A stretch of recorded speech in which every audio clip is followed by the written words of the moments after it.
Така, благодаря за хубавото представяне от страна на професор Валерия Фол. Също така искам да благодаря и за хубавата възможност, която ми се предоставя да участвам в тази великолепна инициатива, свързана с лекции, посветени на старата история.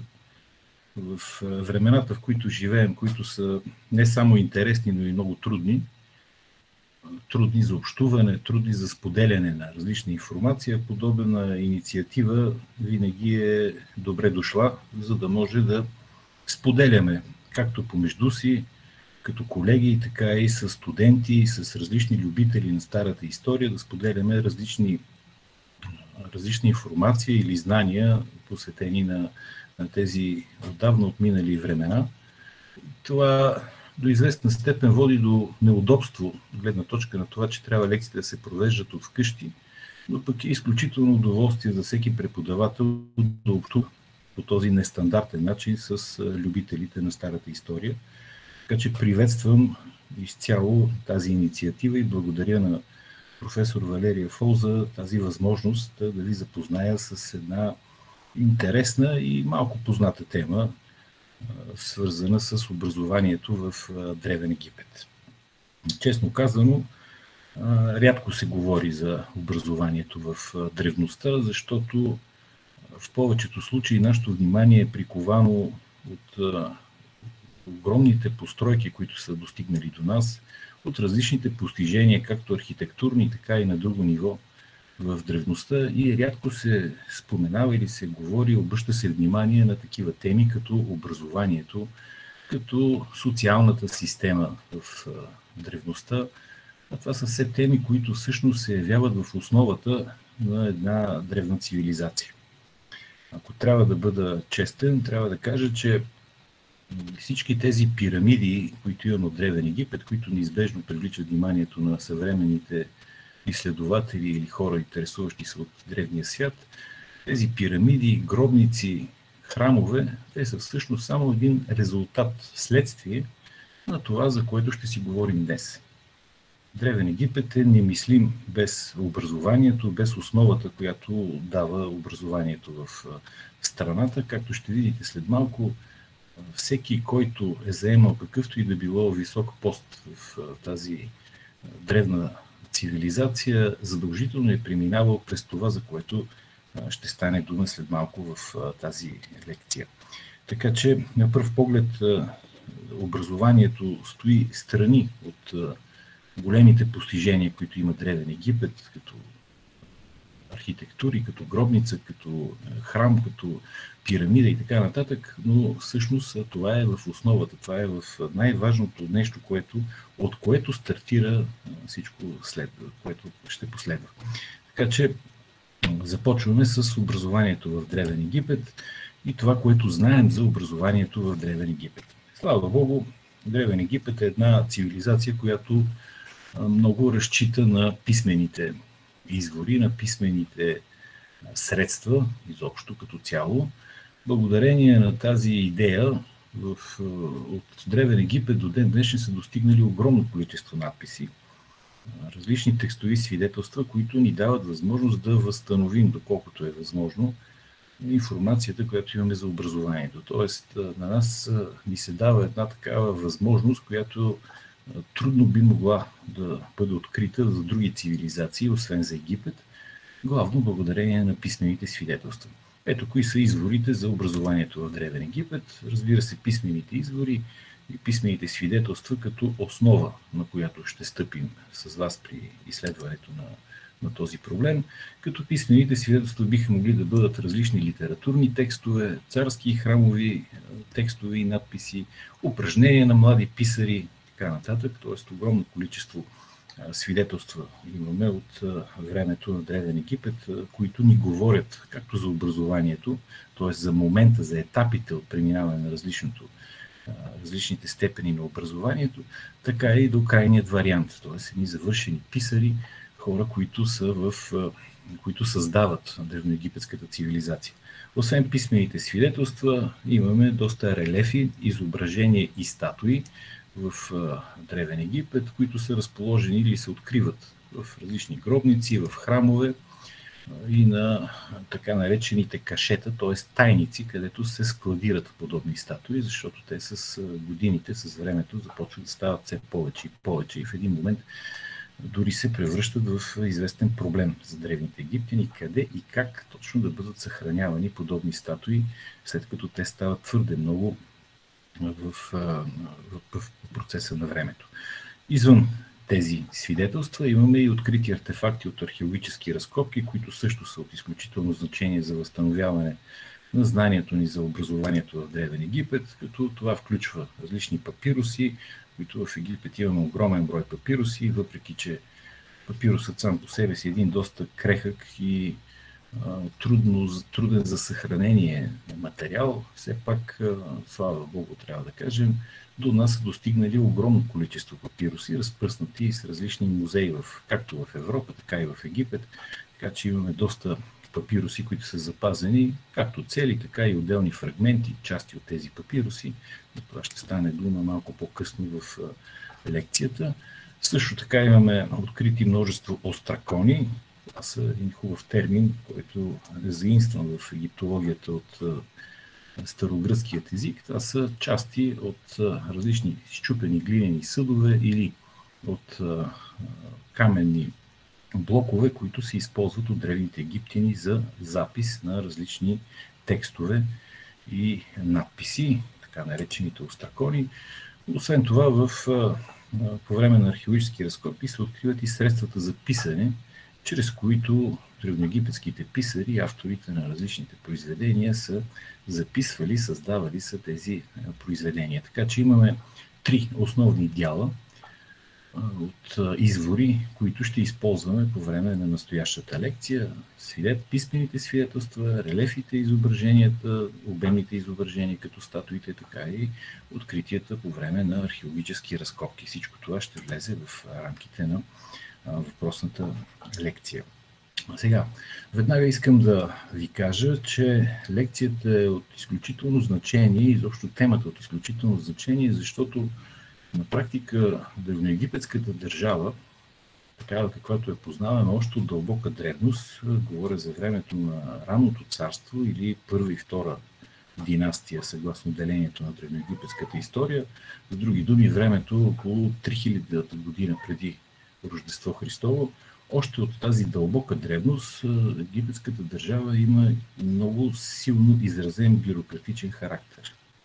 Какво ще рече това? Ще рече, че държавата е така добре структурирана в иерархия, че би могла да функционира и функционира по един прекрасен начин. Добре изразен владетел, който съгласно древноегипетските текстове е син на Твореца, който е проявление на Твореца на земята. Под него везир, различни длъжности, които са обвързани с войската и с военното дело, и оттам надолу в пирамидална структура всичко, което може да си представите свързано с една добре подредена държава. Честно казано, често с колегите, когато коментираме, се шегуваме по този тема, че древноегипетската държава е така добре създадена и толкова добре конфигурирана, че изцяло измества и така избързва във времето с нашето съвремие. Всъщност в Древен Египет съществува началник на всяка една отделна дейност. Каквато и да била тя, на каквото и да било ниво да се осъществява тази дейност. Винаги има човек, който трябва да изпълни тази дейност и човек, който трябва да проследи дали той е свършил работата си както трябва, докъде е стигнал с извършването на тази работа и носи отговорност за него. Тази структура, тази строга иерархична система се предава от най-ниско ниво до самият владетел, който позволява на древните египтяни много добре да управляват своята територия, да управляват страната си и да постигат тези завидни резултати. В крайна сметка много малко са цивилизациите, които могат да се похвалят с това, че имат запазени постройки, административни постройки, постройки свързани с задгробните вярвания и така нататък, които да са на повече от 4500 години. Тоест, тази добре подредена система дава възможност за тези страхотни резултати, които до които са достигнали древните египтяни. Както виждате в текста, който е пред вас, дори бихме могли да кажем, че съществува известна маниакалност в съзнанието на древните египтяни да записват абсолютно всичко, каквото се случва около тях. Всичко да бъде записано. Абсолютно всяка информация, която достигне до тях, тази информация да бъде записана, да бъде съхранена и запазена за поколенията, така че последствие да може да бъде използвана по един или по друг начин. Всичко, според изследователите, стартира с желанието на древните египтяни да бъде преброявано населението, т.е. държавата да има ясна представа за броя на населението, за хората, които влизат в тази държава, по същия начин и да бъде наясно с броя на едри и дребен рогат добитък.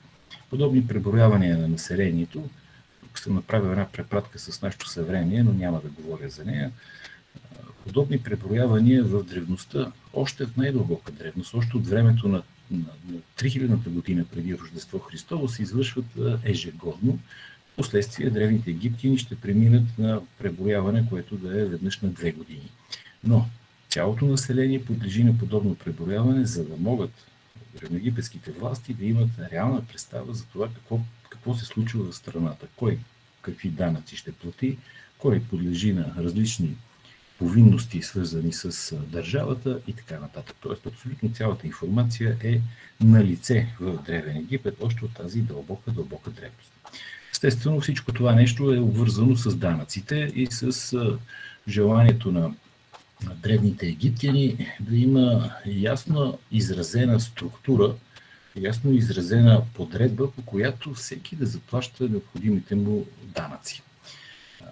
Това е, на което стъпва древноегипетската държава. Пак повтарям, още от на практика 4-то хилядолетие, но по-ярко изразено в времето вече на 3-то хилядолетие, или по-ярко изразено, защото разполагаме с повече данни, повече информация разполагаме от времето на 3-то хилядолетие, иначе подобни податки са ни известни още от времето на 4-то хилядолетие преди Рождество Христово.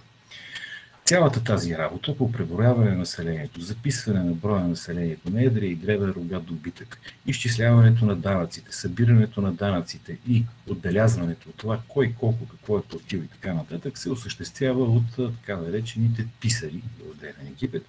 Или това са реално хората, които създават цялата тази държава. Това са хората, на базата на които, на техния труд, се осъществява всичко в Древен Египет. Без писарите, без древноегипетските писари, без тези труженици, които ежедневно, целогодишно се трудят, за да записват, за да отброяват и да отбелязват това, което виждат, на практика нямаше как да съществува Древен Египет. Това е в основата и на желанието ни да се занимаваме с тази тема. Иначе, от гледна точка на конкретната информация, писари в Египет и информация за писари в Египет разполагаме още от зората на древноегипетската цивилизация, още от времето на преддинастичният Египет, т.е. така наречената нулева династия или още културите, които са археологически култури от времето на 5-то хилядолетие преди Рождество Христово. Впоследствие разбираме, че въпросните писари или хората, които са отдадени на писмеността, на знанието, се считат за последователи на бога Тот, който сам по себе си пък, както виждате от това, което е изписано на презентацията, е възприеман като писар на боговете. Тоест, бога Тот е това божество, което се счита за патрон на писарите, заедно с богинята Сашет, която също помага на писарите. Честно казано, това няма да се спомене по-нататък в презентацията, но трябва да знаете, че за древните египтяни, изобщо съзнанието на древните египтяни, писмеността е едно свещено действие. Самата писменост в Древен Египет се нарича Слово на Бога.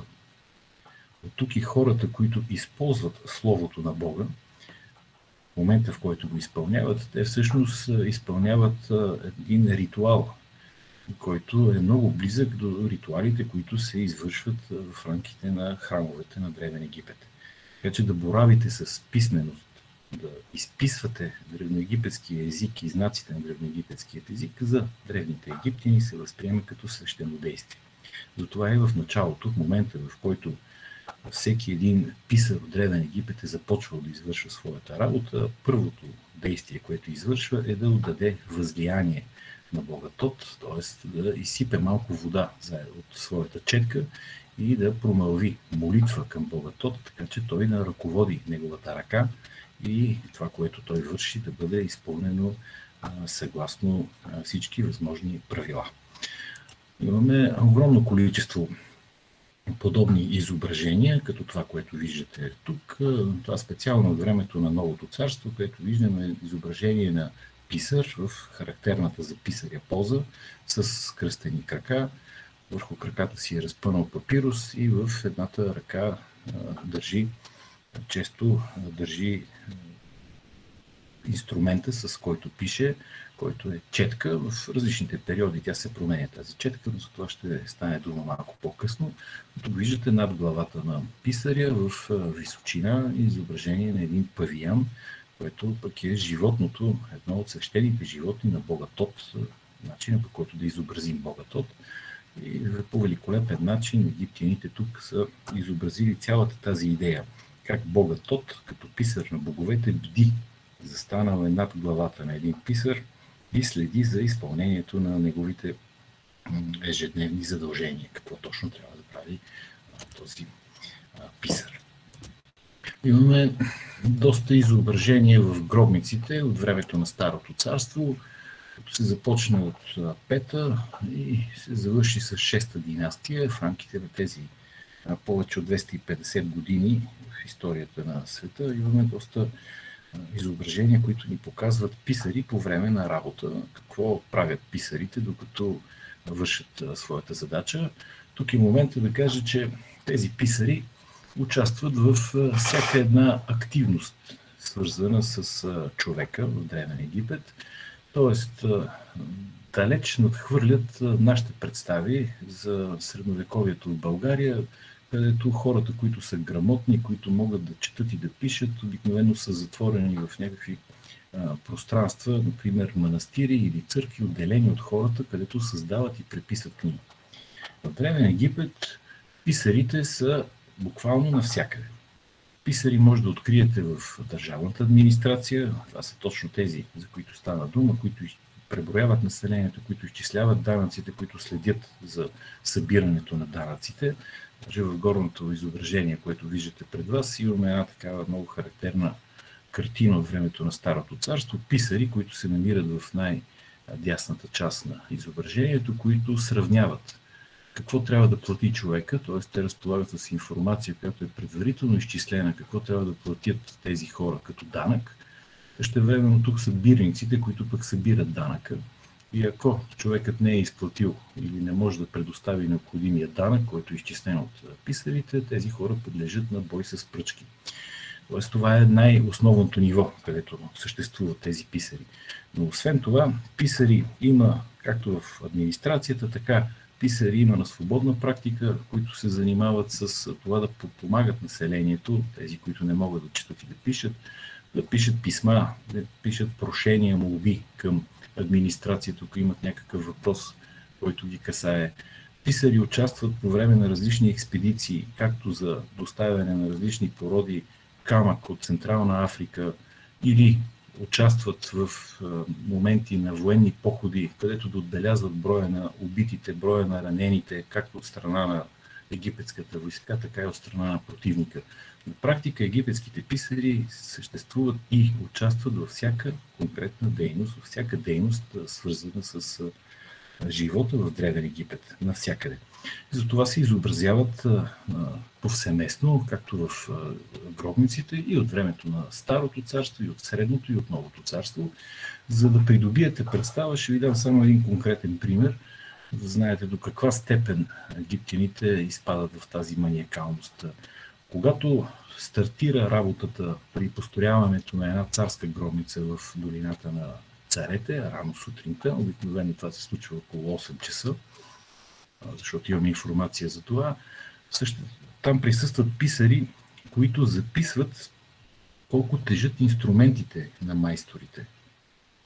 всеки инструмент, чук, длето и каквото и да се използва по време на строежа на тези царски гробници, издълбаването в скалата на тези царски гробници, стоят писари, които изчисляват колко тежи всеки един инструмент в началото на деня.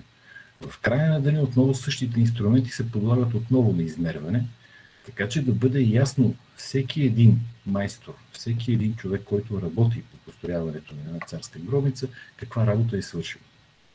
Защото докато се работи, докато писарите, докато хората работят и дълбаят гробниците на владетелите, всъщност инструментите се изхабяват. Колкото повече работите, толкова повече ще изхабите своя инструмент. Това нещо се изчислява ежедневно, за да бъде ясно кой колко работи, на базата на което в последствие пък ще му се изплатят заплата, дали ще бъде допълнително от заплатата, дали ще му се повиши заплатата или така нататък. Тоест, изключително маниакално съществува в съзнанието на древните египтяни записването на подобни подробности, които ние с лека ръка бихме могли да зачерпнем. Или по време на една битка, времето на Тутмос III, съществува такава традиция в Древен Египет. След като приключи битката, всеки един египетски войник, всеки един египетски воин, докато участва в битката и се сражава с противника, след като го убие, той трябва да отсече дясната длан на противника. Тази длан се събира в специални турбички, които стоят отстрани на египетските войници и на края на битката, при цялата войска се строява, извикват се един по един отделните войници и те представят пред властите колко ръце са взели, т.е. колко човека са убили от противника. На базата на това пък те ще получат своята награда, т.е. ще получат в повече от това, което иначе се полага на един обикновен войник. Тоест, наистина до маниакалност достигат древните египтяни в желанието си да запишат абсолютно всичко, да знаят абсолютно всичко и да запишат абсолютно всичко. Съществуват доста такива статуи, които са разхвърлени с различни музеи. Настоящем из Европа и света. Често се казва само Европа, но подобни статуи бихте могли да видите както в Метрополитен в Ню-Йорк, бихте могли да видите и в Южна Америка, дори в Хавана бихте могли да видите такива статуи, които са изключително характерни за Древен Египет. Това е статуи на такива писари. Тоест хора, които изпълняват цялата тази работа в древността, в времето на Древен Египет. Специално отварям една скоба, за да ви кажа, че ако четете по-стара литература, може да срещнете такова съждение, че това са изображения, статуи на никому неизвестни писари, на хора, които са останали извън историята, т.е. не са оставили своето име в историята, но това са едни труженици, които са посветили живота си на записване на различни данни от ежедневния живот, в който те са съществували. Истината е по-различна. Става въпрос за изображение на висшестоящи хора в Египет, хора, които са в най-високата част на социалната пирамида, така нареченото е каймак на обществото. Тоест, това са най-изтъкнатите членове на обществото, които обаче винаги стартират своята кариера от това да са писари. И факта, че стартират кариерата си като писари, веднага ги кара до края на живота си да останат верни на тази традиция и да се хвалят с това, че са били писари и че могат да четат и да пишат.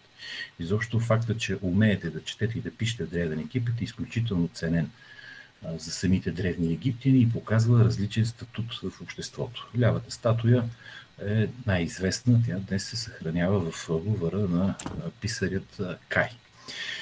Това, понеже се отплесвам в времето, пък все пак напредваме, всичко това ни отправя към въпроса как се става писар в Древен Египет, т.е. какви са стъпките в образованието и как един човек би могъл да стане писар в страната. Ясно е, че е важна тази професия и че е използвана многократно в Египет, но как се става конкретно писар, т.е. каква информация разполагаме за това как се става писар. Знаем, че още от дълбока древност, още както виждате тук, от първия преходен период, въобще ви няма да споделям това, което е изписано в презентация, защото тя си остава за ваша полза, не искам да говоря отвъд презентацията. Та става ясно, че още от дълбока древност в Египет съществуват училища, които на древноегипетски се наричат ат-себа или буквално ще рече стая, някакво помещение за обучение, за учене. В подобни училища се обучават деца от определена възраст. Възрастта, с която се стартира в Египет като момент на обучението, все още представлява проблем в науката. Предполагаме, не сме напълно сигурни, но предполагаме, че става въпрос за възраст между 5 и 6 годишна възраст, т.е. още доста рано децата отиват да учат в подобни училища. Самото училище си има подразделение на учители, има главни учители, учители, които се занимават с децата, които са директно влизат, т.е. от първолаците, както ние ги наричаме, и учители, които пък нататък във времето ще се занимават с своите ученици, т.е. имаме подразделение вътре в рамките на самите учители. Подобни училища съществуват в рамките на почти всеки голям град в Египет, като под голям град за тази дълбока древност говорим за населено място, което е над 3000 души. Тоест всичко над 3000 души като население се възприема за голям град и там предполагаме, че съществуват подобни училища, като най-често тези училища се изграждат в рамките в близост до храмовите пространства, нещо, което е характерно за Древния изток. Това се случва както в Египет, така и в Месопотамия. Изобщо храмът в рамките на града е средището, центърът, от който се развива цялата администрация и изобщо обществения живот в всяка страна. Имаме чудесен текст от времето на Средното царство, който ни казва следното, че ето как един баща води сина си в училище, в конкретния случай към столицата, защото бащата е важна личност и естествено неговият син пък ще учи не къде да е, не в местното училище, ще учи в самата столица, където ще бъде заедно с самите принцове, т.е. с наследниците на древноегипетския престол. Нямаме съмнение, само една скоба набързо отварям, нямаме съмнение, че древноегипетските царе са умели да четат и да пишат. Има множество информация по тази тема, дори съществуват доста текстове, които са писани конкретно от египетски царе. Тоест за царете е било задължително да преминат през едно такова обучение, което да им даде възможност да четат и да пишат в Древен Египет. Така че тук това, което виждаме е, че един велможа води, т.е. велможа все пак не е от обикновеното население, от масата от населението, е изтъкнат член на обществото, води сина си в едно училище, където да започне своето обучение.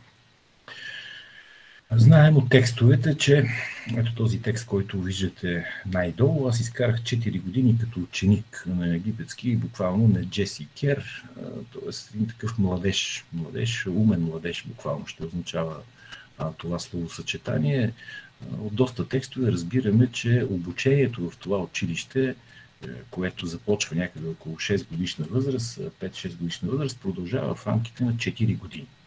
4 години се обучават децата, като в началото най-вероятно обучението преминава като се учат отделни знаци, да се изписват знаци или отделни думи, които най-вероятно се изписват върху пясък, защото до нас не са достигнали абсолютно никакви свидетелства за това как са изписвали първите си ченгелчета или първите знаци тези млади ученици, тези деца буквално. Нямаме останали до нас такива свидетелства. До нас са достигнали вече различни артефакти и предмети, които ни показват цели изречения.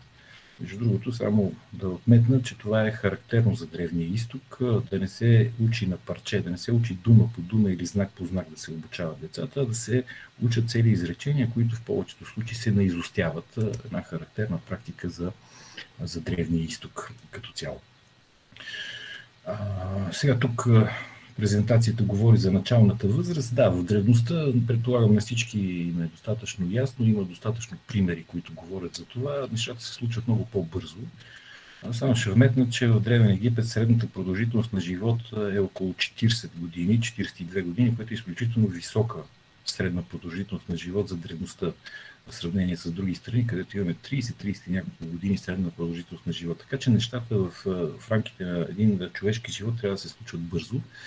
И по тази причина на практика мъж или момче на възраст между 14 и 15 години вече е прието в рамките на обществото, т.е. той е пълноправен член на обществото и няма време да се протакат нещата, затова и обучението започва толкова рано. Започва още на тази крехка възраст за нас от 6 години. Т.е. доста бързо се случват всички неща в рамките на Египет. От гледна точка на самото обучение, децата в тези училища изучават иератика, така нареченото иеретично писмо, или това е скоропис. Това е писмеността, която се изписва върху папирус. Т.е. върху папирус не е възможно да изписвате иероглифи, защото материалът не позволява изписването на иероглифи. Пише се в скоропис с четка върху папирус или върху остракон. Ще видите след малко такива примери. И едва след това, в една крайна фаза, само най-добрите, само тези, които достигнат до съвършенство в изписването на иератичното писмо, ще изучават иероглифика.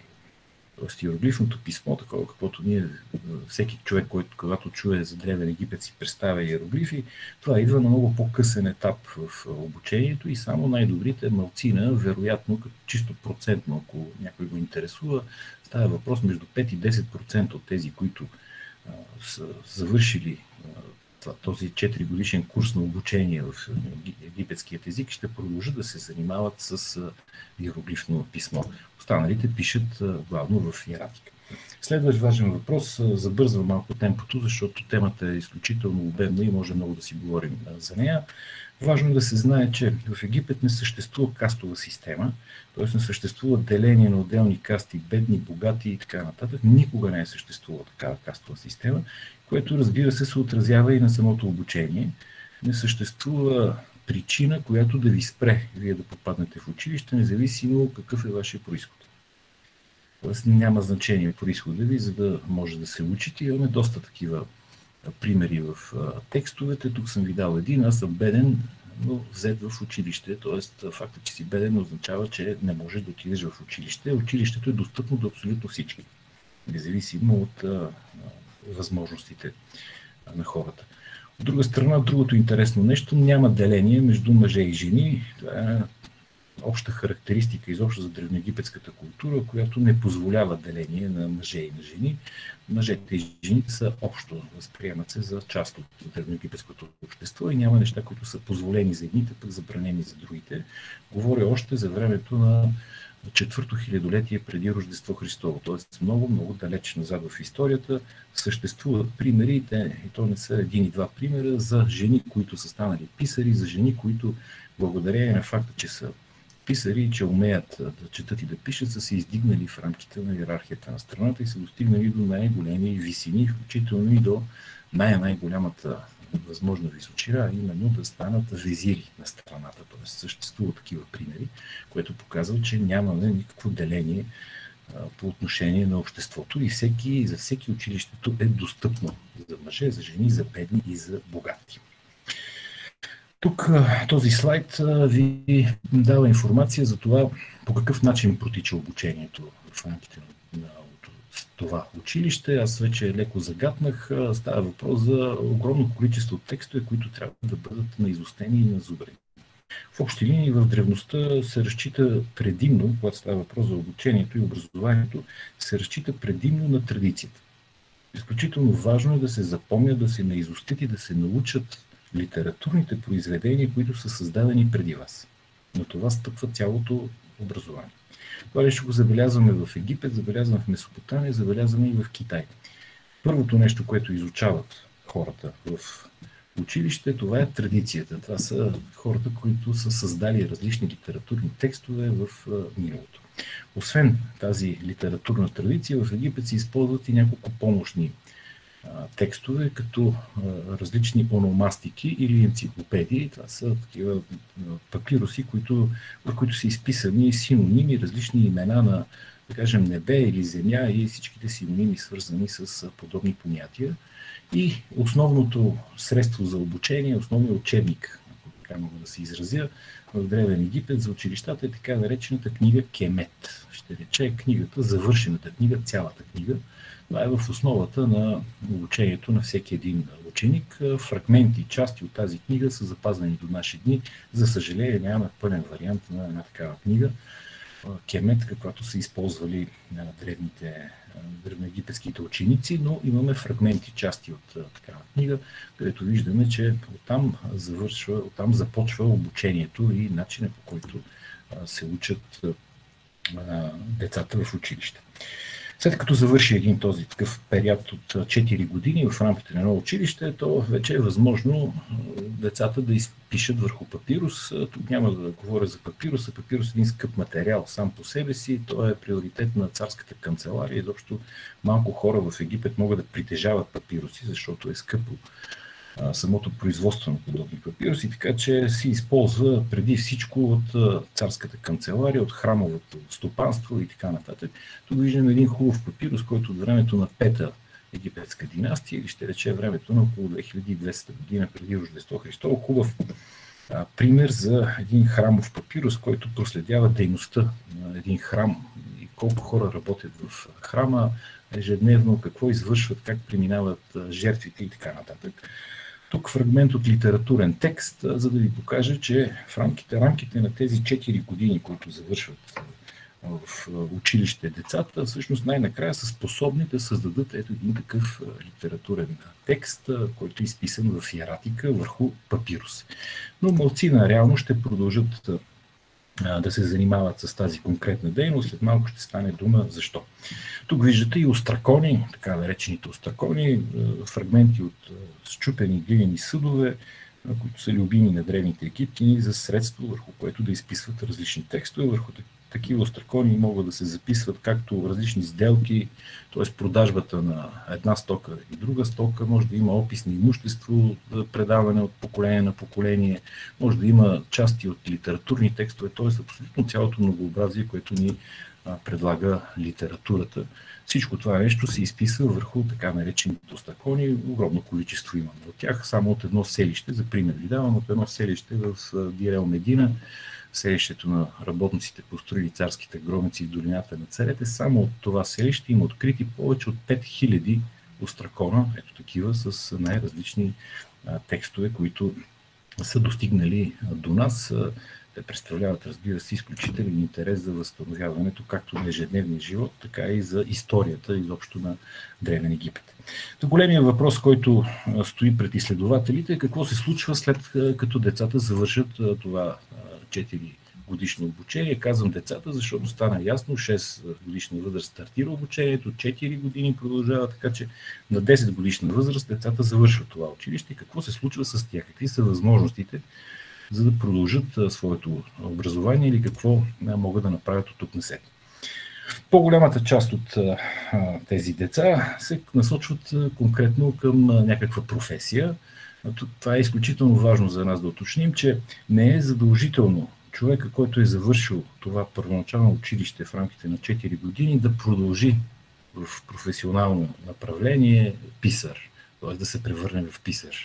Тоест, по-голямата част от населението изпраща децата си в училище, за да могат да бъдат грамотни, за да могат да четат и да пишат. Това не означава, че те ще се занимават цял живот с това. Възможно е да продължат своето професионално развитие.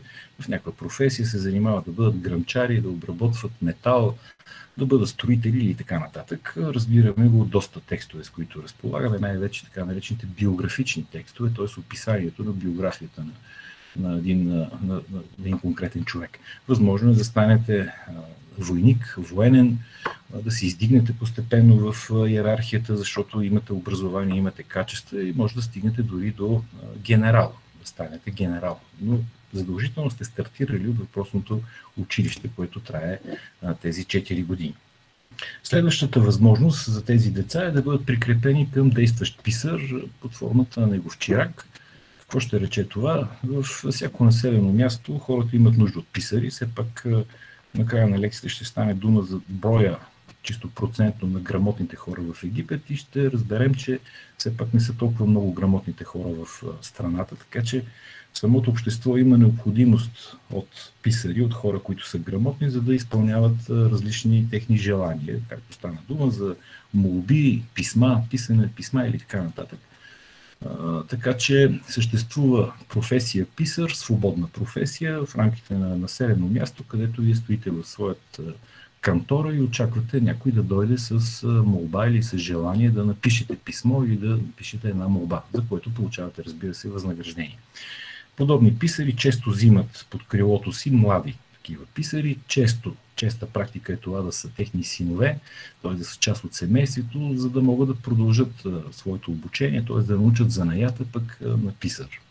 След време, когато старият писар се умори или почине, т.е. стигне до определена възраст, младият писар ще наследи баща си или своя учител на неговото място, т.е. ще заеме неговото място като писар на населеното място.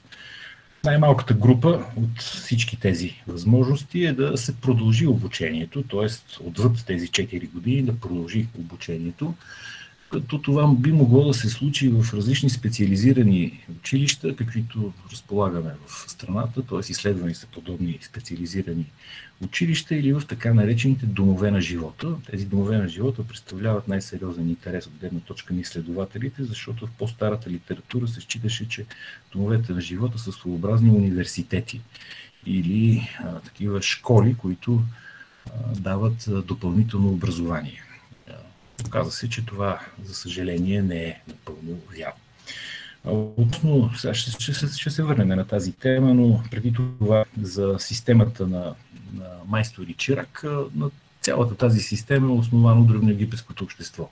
Майстор и чирак. Нещо, което не е чуждо, както и на българските земи, реално до Първата световна война в България тази система продължава да функционира. Майстор-чирак. Винаги във всяка една професия в Египет съществува тази идея, че младият човек отива като чирак и се учи и краде. Както казваме ние в България, краде занаят от своя майстор. Същото се случва и с самите писари. Става въпрос за тези, които решават да се отдадат на професията писар в рамките на малките населени места.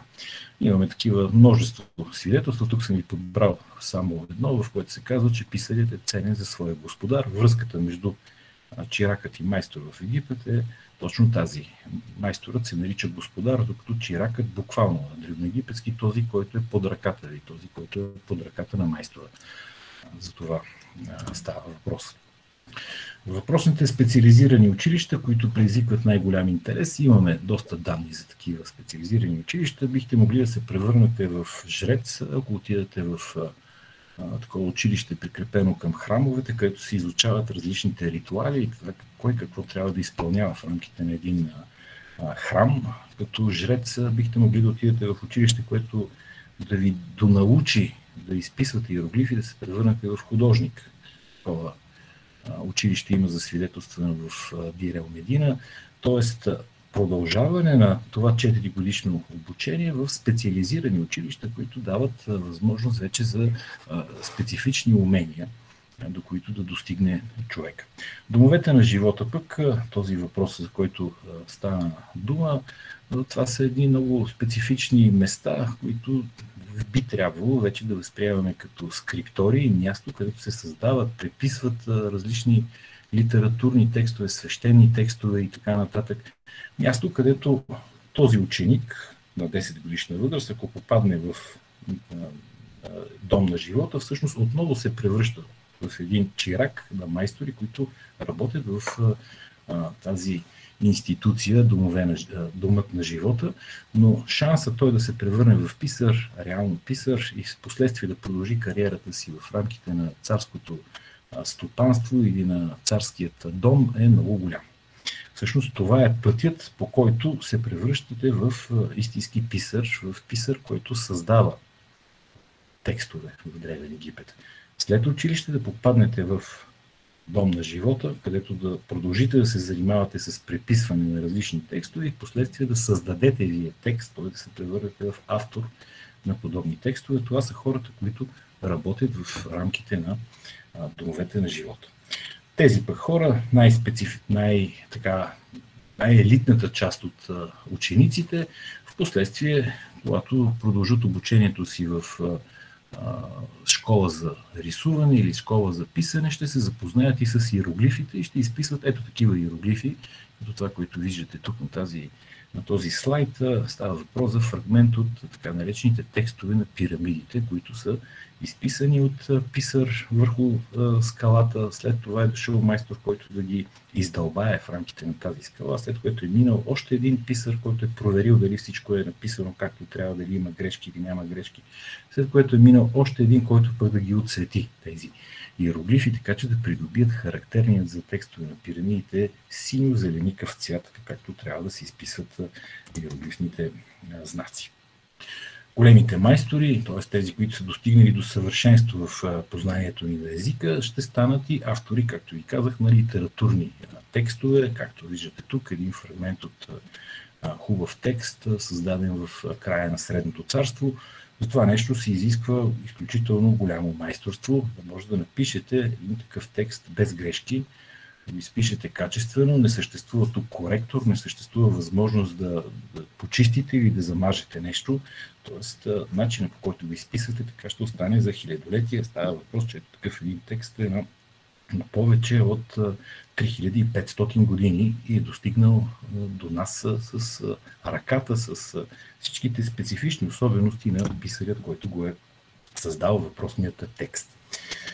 От тук ви препращам към една друга идея, именно, че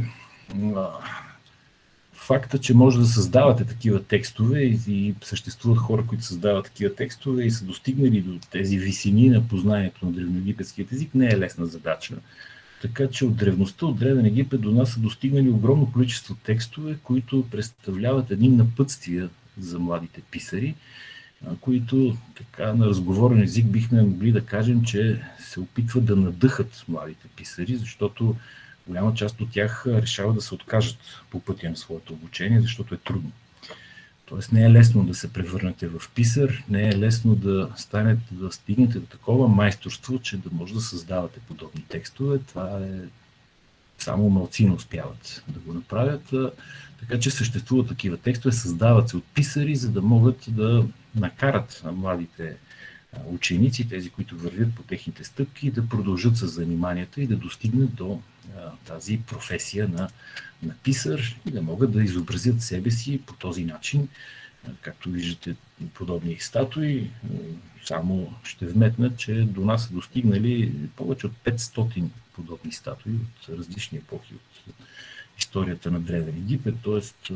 практиката да се изразява човек като писар е много популярна и модерна, както от времето на Старото царство, така и в по-сетничните епохи. Така, инструментите, с които пишат писарите, ясно,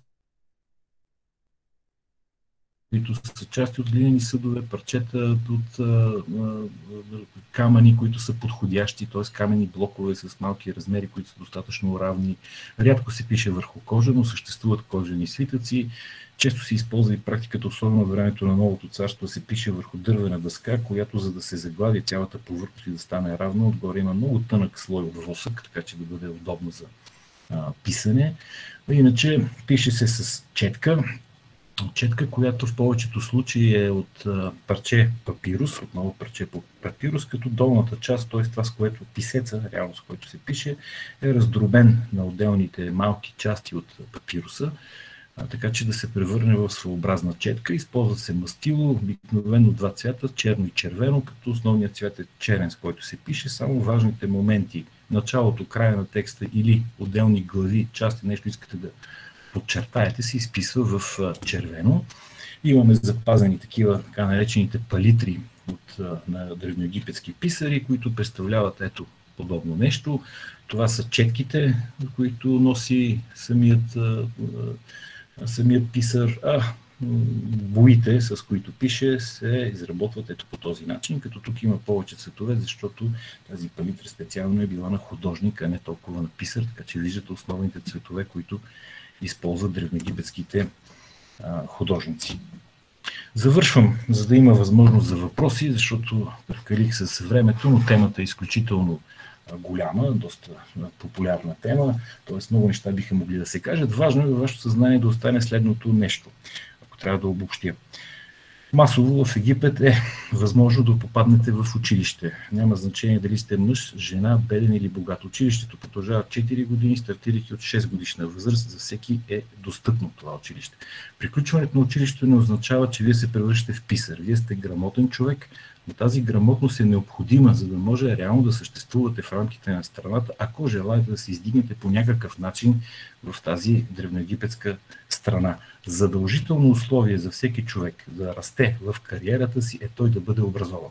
Абсолютно задължително условие за Древен Египет. Независимо дали сте войник, независимо дали се занимавате с обработка на метал, на керамика или на нещо друго, или сте писар. Цялата държавна администрация протича последната схема. Вие трябва да сте образован, трябва да имате умения, трябва да може да четете и да пишете, и това е единствения шанс, включително, разбира се, и личните ви качества, умения, знания и така нататък, да се издигнете в рамките на обществото. Завършвам с броя на образованото част от населението. В различни изследвания и книги ще прочетете, че образованите хора в Египет са между 1 и 2% от населението на страната. Това са силно занижени цифри. По-скоро можем да кажем, че между 1 и 3% от населението на Египет са писари. Докато образованите хора, т.е. тези, които могат да четат и да пишат, техния брой вероятно достига до 10% от населението на страната. Множество свидетелства имаме за това, включително и надписи, които се изписват по стените на храмове, по стените на гробници, които касаят хората, които ще преминат по улицата или ще преминат покрай гробницата. Т.е. обращение, апел към живите, така че те да могат да видят надписи и да го прочитат. Никой не би създал подобен текст, ако има 1% грамотно население в страната. Така че броя на грамотните хора е много по-голям, докато броя на конкретно на писарите вероятно е между 1 и 3% от това, с което разполагам. В презентацията имате и допълнителна литература, ако някой се интересува от темата и би искал да продължи да се занимава с нея. Имате и съм ви сложил някои от моите изследвания, в които също бихте могли да прочетете повече за образованието и повече изобщо за социалния и обществен живот в Древен Египет и историята, както и египетският език. Много прекалих се с времето, затова оставам до тук и съм готов да отговоря на въпроси, стига да съществуват такива с огромно удоволствие.